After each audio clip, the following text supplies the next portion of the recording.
Alright, and welcome back to my Let's Play of Sid Meier's Alpha Centauri here on my channel, Idle Wisdom. We rejoin the believers in their efforts to stave off the hive. It's kind of impressive that the hive can fight. Look at this. I mean, granted, population-wise, we're probably about equal. The hive versus the entirety of our sort of triple alliance. But look at the map. Yellow, green, orange. The university and the Spartans are almost gone. And they still are holding their own against us. In fact, it's unclear who's going to win. Boy, hopefully us, since we're good guys and they're bad. Yeah, this is the second time I've actually tried to record this because my recording software keeps on stopping working. I had to fiddle with it. It's like, it's not working right now. Error. I don't know. Stopped right in the middle of what it was doing, which is not helpful even slightly. So, I don't know. I find that to be unhelpful. Alright, so if you remember last episode, we pushed further this way, up north toward into the university's last remaining territories. Now the hive also is getting in on the action, taking the university's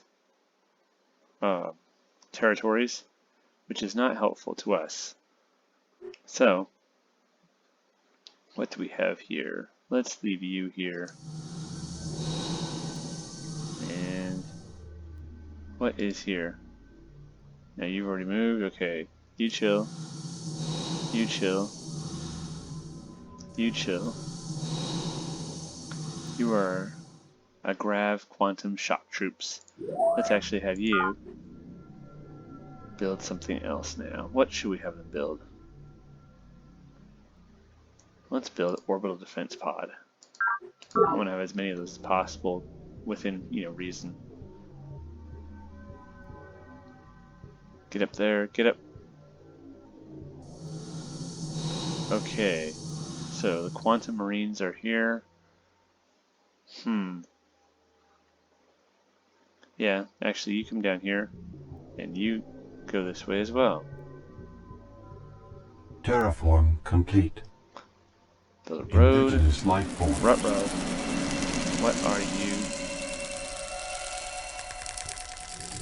Oh, come on, that was terrible. Oh, let's cart nutrients. Yes. These are drop troops. So let's have them build what? Let's actually have them build a paradise garden.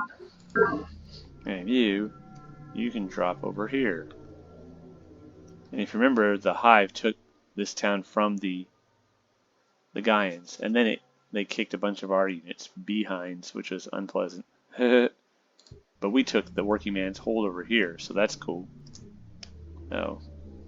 You go up here, disembark the superfusion formers. Look at that, the Gaians built a town here in the middle of the ruins here. Kind of interesting. Oh, what is the hive doing here? We gotta do something about that. That's unacceptable. Oh, no. Oh, good job. Ruh-roh. The Gaians announced the seizure of UN Planetary Trust. Better get some units up in that, otherwise the hive is going to take it from you. Gaians gave us some units. No, oh, our spine. Yep, the Gaians lost UN Planetary Trust. Maximum population reached. Man, the Morganites are just making... Look at this alpha. They're just making... I don't know. Morgans are grabby. I have to say, they are kind of grabby. I do not know if I actually like them. But, whatever. For now, they're fine. Let's have you hurry this up. Confirmation. Yes. We need to road. You get up here. You get up here.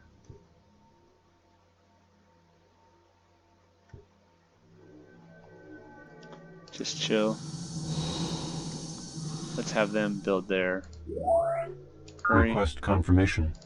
Yes. Chill. Chill. Solar. Okay. You chill. You build a road. You come over here. Build a farm. This unit can come over and go help against in our campaign up north here. These mag 2s make everything so easy.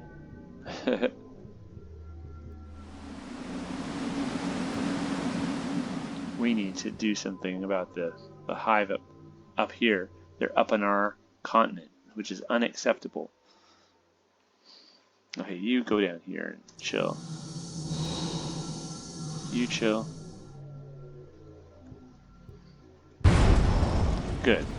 Good job. This quantum destroyer transport needs to go back. What are you? Oh yeah, you're the one that just. Here, go in there and just chill until you're repaired. Come on, guys, go, guys, go. Go, guys. Oh. Go, guys, go. Go. Very good. Man. Darn it. God, reduce their... from the Mount of Sinai, whose great top shall tremble, he descending will himself, in thunder, lightning, and loud trumpets sound, ordain them laws. John Milton, Paradise Lost, Data Links. Alright, so New Jerusalem built our first orbital defense pod that'll help defend us against missile attacks. And I think even planet busters, which is really good. So yeah, so that was an excerpt from John Milton's Christian epic Paradise Lost. And it's an interesting book, definitely worth reading. There's a lot of things in popular, how would I say, popular cultural understanding and parlance, if you like, sayings that come out of it, making a heaven of hell and all that, sayings like that. I don't know. It's an interesting book. But anyways, yeah, so it compares these orbital defense pods, which, you know, are up in space in orbit and shooting down their weapons to defeat, you know, missile attacks. It's kind of similar in a way, metaphorically speaking, to God from on high, unleashing fire down and judging the peoples of the earth. I don't know, pretty interesting, pretty cool. So, given that, what should we do? What I think I'm going to do is have them build a drop graviton hover tank, or behemoth. It is a hover tank. Red-hot iron, white-hot iron, cold black iron, an iron taste, an iron smell, and a babble of iron sounds. Charles Dickens, Bleak House, Data Links.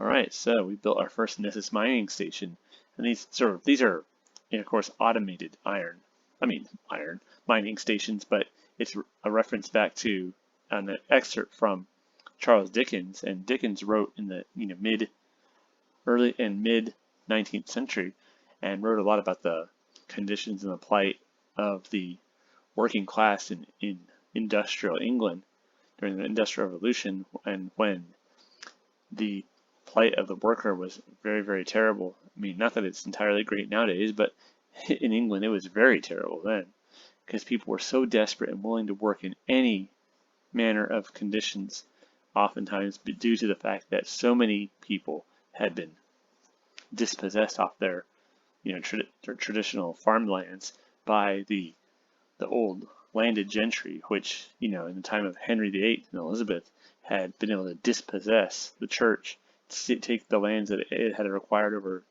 centuries and centuries, which was largely rented out to tenant farmers. They seized those lands, divvied them up among the crown supporters, among the nobility and their allies, and then these people threw off all the tenants. At least large numbers of them, humongous numbers of them, who are now dispossessed, and they made this dispossessed class basically overnight.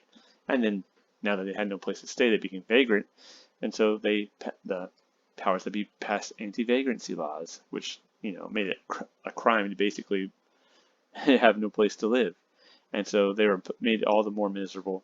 But what it did is, foolishly, these landed gentry types dug their own graves because they provided their rising rivals, the industrial bourgeoisie, with the labor force, a desperate labor force that was willing to work on the cheap in just about any conditions. And these industrial capitalists were able to amass great wealth and power and overtake and basically historically destroy the power of the old nobility. And so, but, which is interesting and definitely worth thinking about, but it's the conditions in these factories and these plants and these mines were often very terrible, and the workers lived in terrible, terrible conditions and worked in terrible conditions, and kids, people, I don't know. Anyways, so yeah, that was a reference to that. But this, of course, is using nanotechnology, nano robots and whatnot. So it's kind of a reference back to the old mines and factories of the Industrial Revolution. So let's see, greenhouse gate, what should you do now? You are really productive, I have to say. Let's do something to help you with your Production drones. complete. Memory of Fatima builds an orbital defense pod. Very good. What should it do now? How about...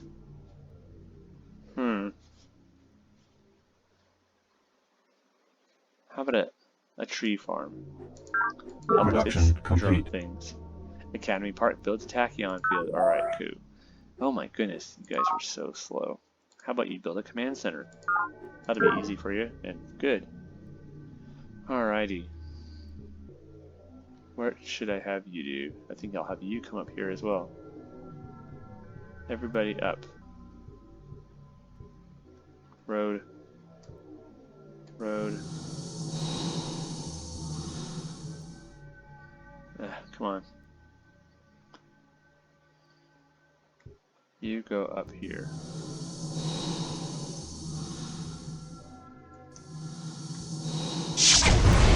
Aha!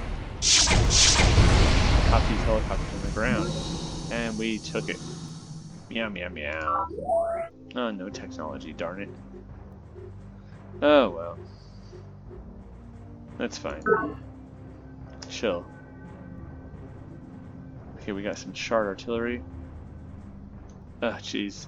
I feel sorry for the university now. It's like, you fools. You bit off more than you could chew. Now you're going to pay for it. Let's chill. Chill. Chill. You hold there. Terraform complete. Okay, what should these superfusion formers do?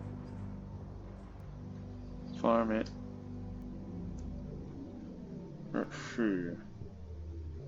Farm. Let's send this jet up to help against the hive up there. Farm. Okay. You farm. Kelp farm anyways. Chill. Clear fungus. It is lamentably still among us. We're getting some pretty decent sized cities. I mean, New Jerusalem, Godwinson's Hope is 19. New Rome is 18. It's not impressive for the hive, but for us that's pretty big. Let's see, what should we do? Maybe some robotic assembly plant or a paradise garden. Let's build a paradise garden. Get that. You come around. Man, Morgan Gravitonics. Jeez Louise. Come to Ravenna. Yes. Memory of Lures. Okay. You disband. Hold. Okay, you build a mag tube. Just chill. Let's build your tachyon field. You need to have this Request done. confirmation. Yes, indeedy. Indeedy. Drop quantum troops.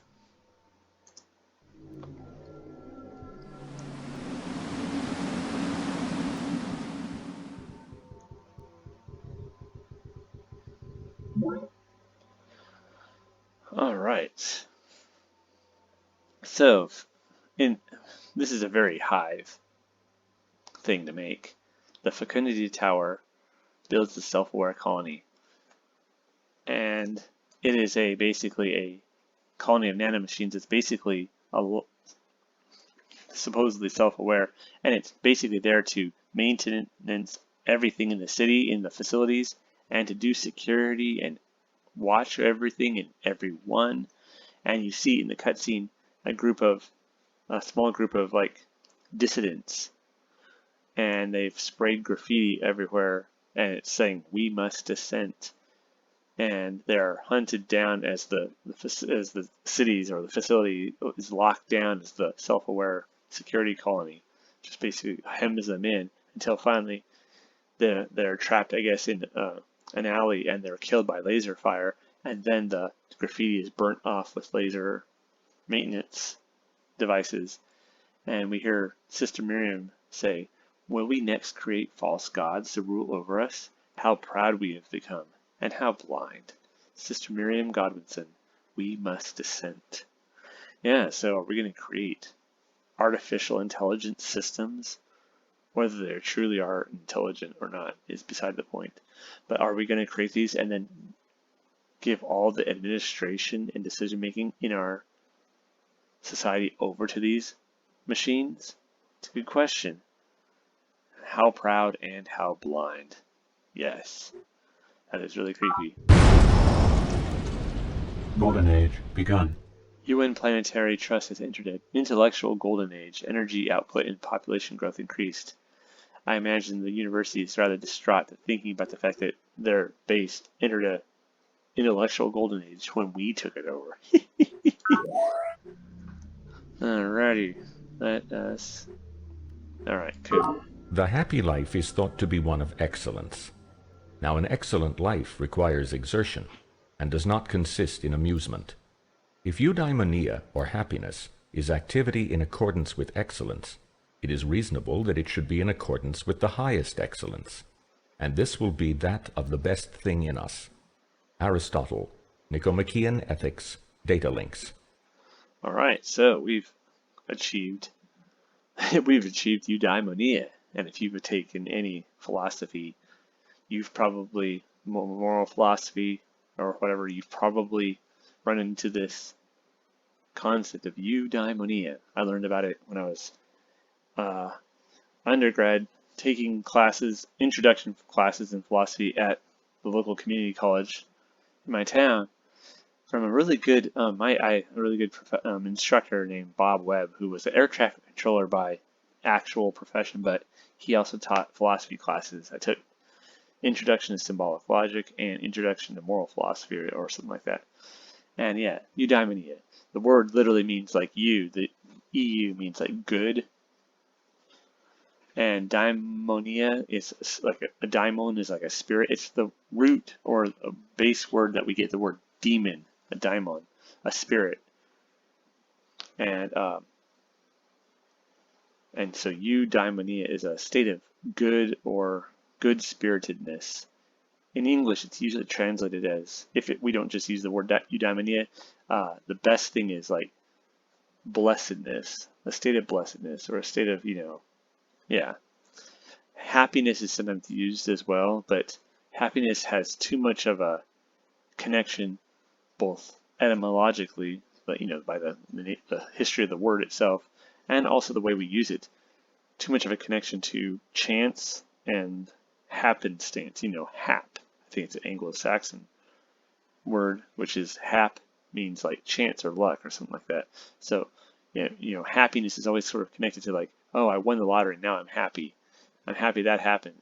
Whereas eudaimonia, even if you have some bad stuff happen to you, you can still have eudaimonia. So the happy life is thought to be one of excellence. Now, excellent life requires exertion and does not consist in amusement, like just playing computer games and posting videos on the internet. If eudaimonia, or happiness, or a blessed state, or like a happy fulfillment of our nature, or something like that, is activity in accord with excellence. That's a good activity in accord with excellence, or virtue. It is reasonable that it should be in accordance with the highest excellence, and this will be the best thing in us. So whatever is that best element in us, and so Aristotle is going to say it is our reason, our intellect, and the activity of reason and intellect. And he has there's both the social and political aspect of humanity, which the highest forms of this is, political life together in the city. But then even higher than this is sort of the contemplative or speculative intellect, which is best exercised in philosophy and contemplating of intellectual questions. So yeah. Let's see, this allows us to build a telepathic matrix that contributes to the studying of temporal mechanics, gives us the ability to build side defense in our units, and the eudaimonic future society advance. Let's see what this says. Eudaimonia is a philosophical system that takes its name from an ancient Greek word for fulfillment and happiness. Based on economic equity made possible by sentient econometrics and rooted in opposition to the excess of the will to power, seems a good idea to me there, Eudaimonia encourages each citizen to achieve happiness through striving to fulfill completely his or her potential. Freedom, creativity, and individuality flourish in governments that adopt this philosophy. But it's interesting because freedom, creativity, and individuality flourish in governments that adopt this philosophy, and they can even in a more doctrinaire society, because eudaimonia is not just whatever makes you happy. That's not actually eudaimonia. Eudaimonia is a objective consideration of what is the best thing what is the best life. So the questions of what is the best life, it's not whatever makes you happy. No, it isn't.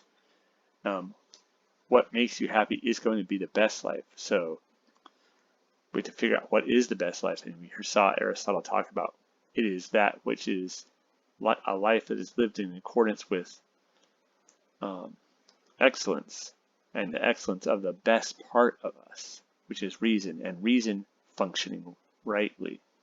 So yeah, good stuff.